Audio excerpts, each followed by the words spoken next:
we have really a groundbreaking case to discuss today. And by way of backdrop, how many times have you been told by a family law client that they have been either physically, verbally, or emotionally abused by a client, and they ask you, what are my remedies? Well, it's something that comes up countless times. And, as we all know, abuse isn't just, the physical violence. There's emotional, financial, it comes down to the pattern of coercion and control. And so it's something that is definitely very common, unfortunately, in a lot of relationships and clients I have. So for our viewers, the case of Ahluwalia versus Ahluwalia was released just last week. And it was a judge's decision, a judge by the name of Manhani from Brampton. And for those that don't know, Brampton has a fairly large portion of people that have immigrated from Canada from places such as India and Pakistan. And the Ahluwalia case dealt with an Indian family. And the matter came before the judge for an 11-day trial. The husband was represented by himself. The wife was represented by a lawyer. And actually, it was the other way around. The wife was self-represented. Oh, the wife was self-represented. Yeah, which is really interesting. And so after this 11-day trial, the judge reserved and ultimately made rulings with respect to all of the typical issues: parenting, child support, spousal support, property division.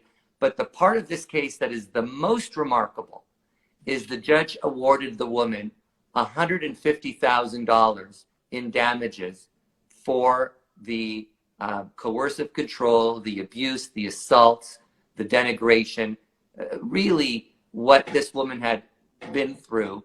The judge took it very seriously and did something that very few judges do, and she granted this woman damages to compensate her for these injuries, both emotionally, verbally, and physically. So that's our topic for today, and I'm very eager to hear your views on this case, which, by the way, I want to say to you, Leanne, thank you for bringing this case to my attention. I actually heard about it, but I didn't read it, and then you brought it to my attention, which caused me to then read it. So thank you. Yeah, no, it's a really interesting case. And I personally think it's a great case because, domestic abuse and family violence is unfortunately such a problem. And often, victims of abuse, they go through this court process and they don't really get compensated for it in any way. And they often come out, destitute, battered down, and feel like, the system has almost re-abused them in some cases. And so I think this is like a fantastic precedent. And, essentially creating the tort of family violence and setting out the criteria for what one has to prove in order to establish that tort and to seek damages for it. And I think what's, really great about it is, we've spoken about this on our lives before, Steve, how, last year in 2021, there were amendments to the Divorce Act to give greater recognition to family violence and the definition of family violence and how cases involving family violence should be treated and what, that it should be taken into account in determining best interests of children and things like that. So this case is actually really taking recognition of the fact that family violence is an important enough issue that our government decided to make changes to the Divorce Act and family law legislation and, put a definition of it in there and provide that it needs to be considered in cases. And so this case does just that. It's considering the impact of family violence, and it's compensating the wife here for the years of abuse that she endured. And so for the benefit of our viewers, the amendments to the Divorce Act from last year did not deal with the right of a victim to collect damages for personal injury suffered from domestic violence.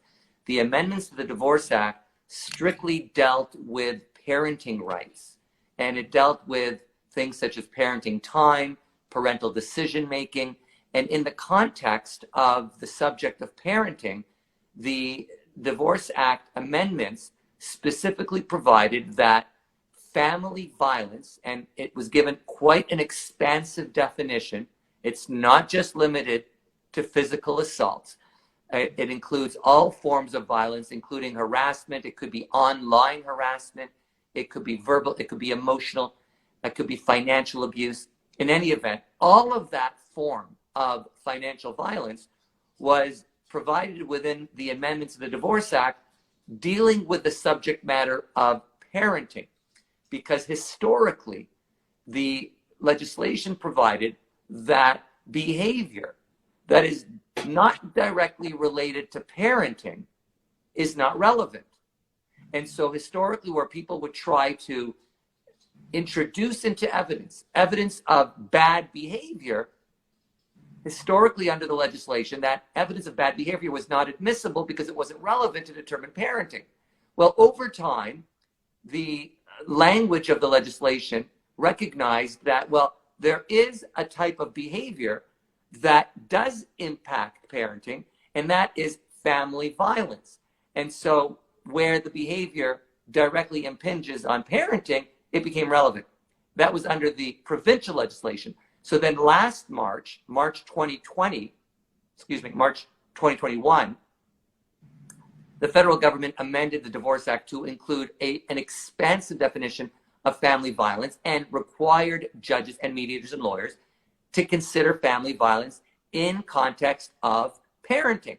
So along comes the Ahluwalia case, which really didn't deal with parenting, but it mainly dealt with the legislation dealing with family violence as a sort of preliminary step to recognize how the federal government now does appreciate the severity of family violence. And then the judge used that in order to launch into an analysis of what this woman went through, and then granting her damages for compensation for the damages that she suffered.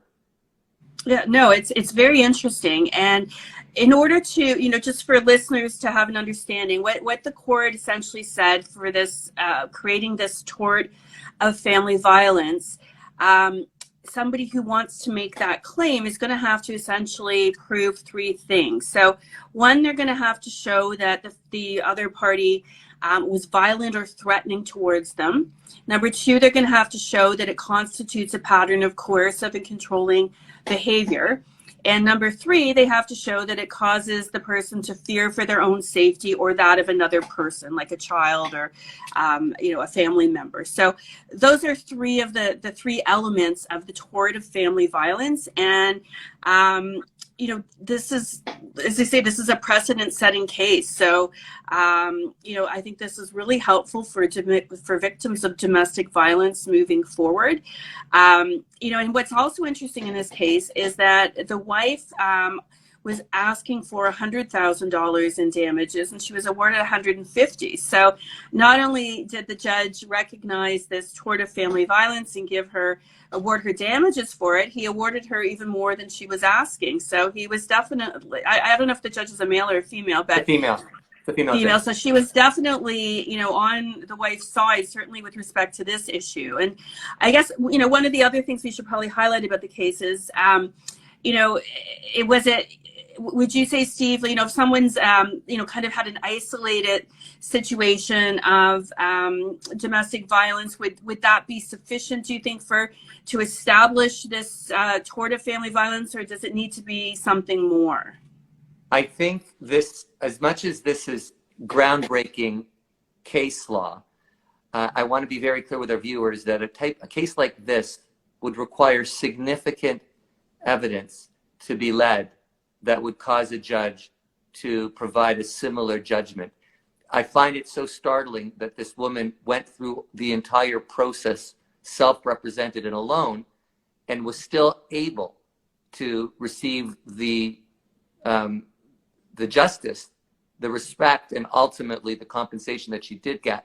But back to your question, Leanne, this is not a situation where one isolated assault would result in such a damage award.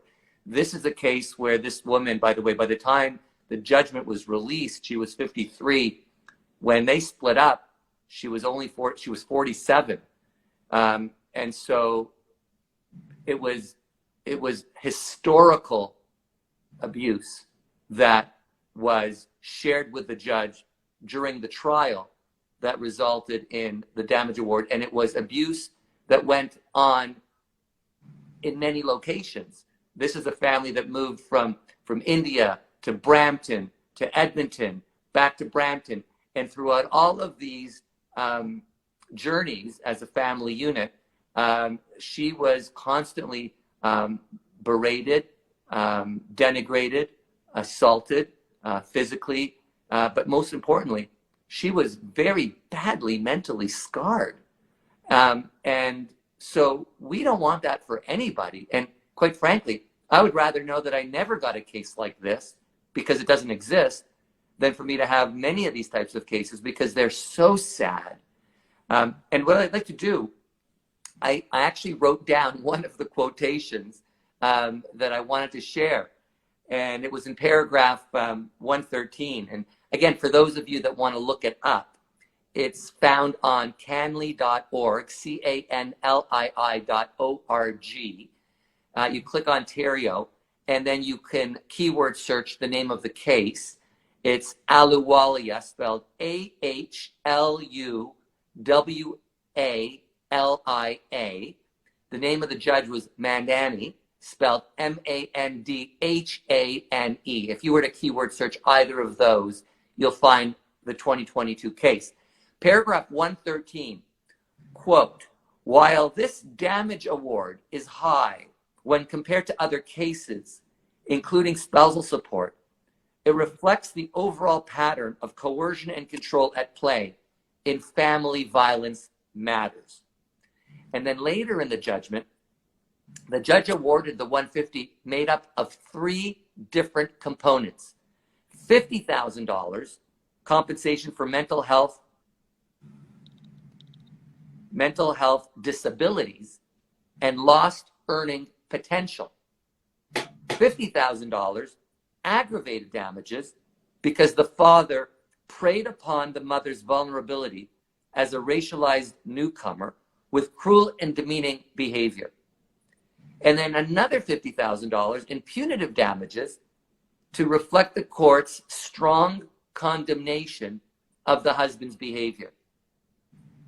This is extraordinary, but I hesitate to say this.